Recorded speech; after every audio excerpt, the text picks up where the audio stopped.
Hi everyone, it's me, Lubna. Today is Friday, September 27th, 2024. This video is dedicated to my beloved, and the topic of this video is going to be about how knowledge enhances our appreciation of beauty. So today I wanted to share another quote from this book, Being Beautiful, which is a compilation of quotes and passages by various authors brought together by Helen Gordon. And the specific quote that I wanted to share today is by Richard Feynman. So there is the quote, and then on this side is a beautiful illustration of the inside of a flower. So I'm going to go ahead and read the quote aloud to you now. Here it goes. I have a friend who's an artist and has sometimes taken a view which I don't agree with very well. He'll hold up a flower and say, "Look how beautiful it is," and I'll agree.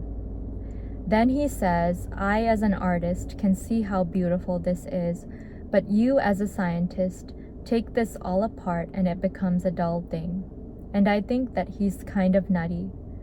First of all, the beauty that he sees is available to other people and to me too, I believe. I can appreciate the beauty of a flower. At the same time, I see much more about the flower than he sees. I could imagine the cells in there, the complicated actions inside, which also have a beauty.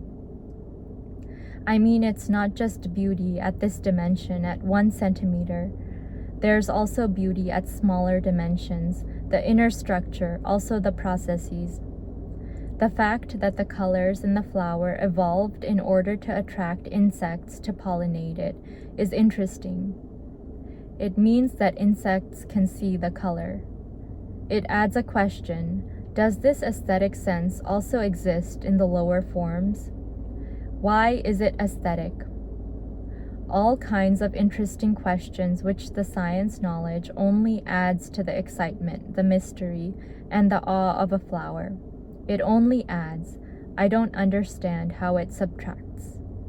And again, that quote is by Richard Feynman. And as I was reading this quote, I thought that it was very valuable and teaches us a lesson about the value of education and knowledge. So when we think about our own education and everything that we've learned up until this point, including any professional training that we might have received for whatever profession we're involved in, all of the things that we have learned up until this point in our lives have shaped us and have shaped the way that we see the world.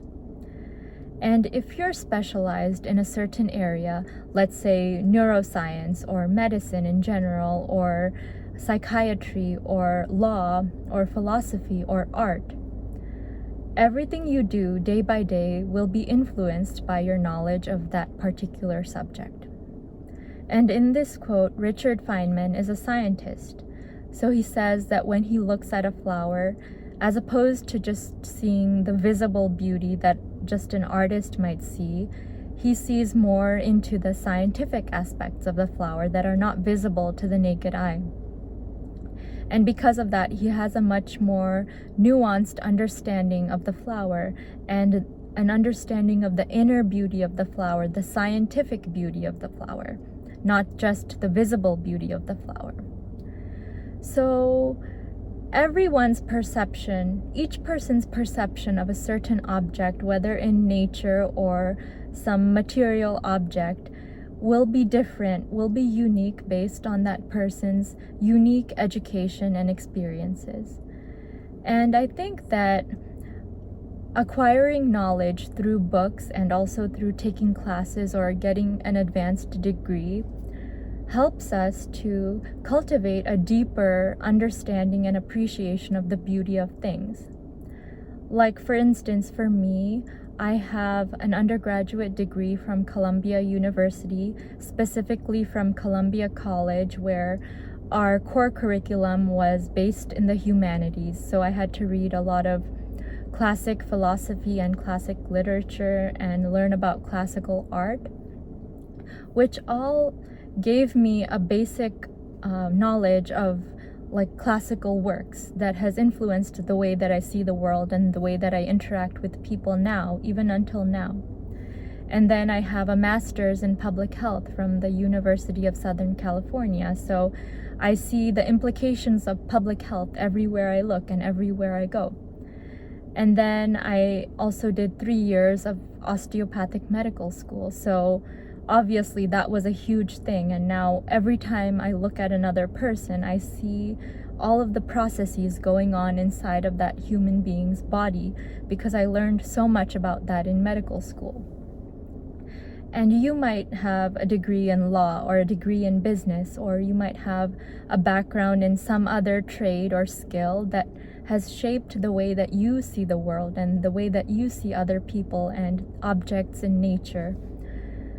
So your understanding, your appreciation of the beauty of that thing or that person or that object is shaped by your unique background. And I wanted to encourage you to try to seek more knowledge and seek more understanding of things, because the more you learn things and the more knowledge you acquire, the better of an appreciation you'll have for the beauty of everything. And that is what I'm trying to do each and every day. I love to read books and I love to learn things so that I could increase my appreciation of the beauty of life and the beauty of everything around me.